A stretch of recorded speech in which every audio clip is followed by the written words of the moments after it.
Shots fired at a Munich shopping center. There's an operation of some sort underway. We're trying to find out. Reports are saying there's one attacker. There appears to be helicopters overseen. Workers, in some cases, are unable to even leave their shops. And you can see the police activity outside of the mall. It's known as OEZ. It's in Munich and taking place late this afternoon. It's not clear exactly how this went down. From the early indications, there's potentially one person dead and possibly one attacker. It was just earlier in the week when we had noticed that there was an attack on a train where a man wielding a knife had stabbed people, and the country obviously on alert that there could be more attacks. All of Europe really on alert, worried about the terror threat and what that could pose. Again, we're monitoring this situation in Germany where a department store, a mall, which has about 135 stores, 3 department stores. There are reports that shots were fired, 1 person dead, as many as 10 people injured.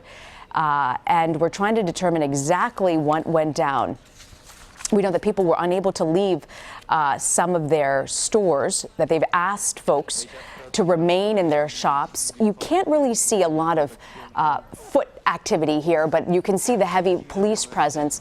It's our belief that people have been moved to a certain location, that they're not at where you see this camera vantage point, but we know emergency vehicles have been called to the scene. The police spokesperson there in Munich reportedly saying that there was a, quote, shooting spree, and that they have brought in some sort of a police operation is apparently underway to deal with the situation. Again, they know 1 person dead, potentially 1 attacker. They're not sure if there are more people linked to this, and 10 injuries. Police, you can see this area here. There's an area around the perimeter here where they've closed off the section of the streets. I want to bring in CBS News security consultant and former FBI Assistant Director Ron Hosko. Ron, Germany has been not really a focus for terrorism, but in the past week, they have had a lot to worry about.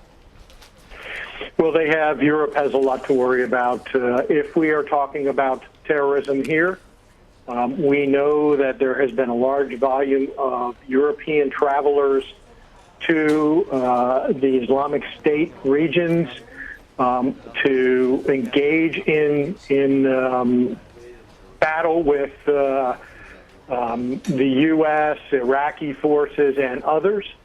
And there is an ever-present fear that those travelers who have learned from their engagement in jihad comes back to their native country and they engage in it there.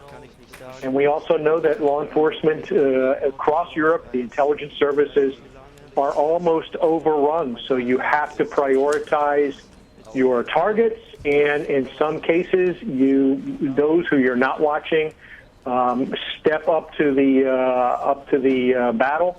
And suddenly you're fighting with someone that you wished you had been keeping an eye on.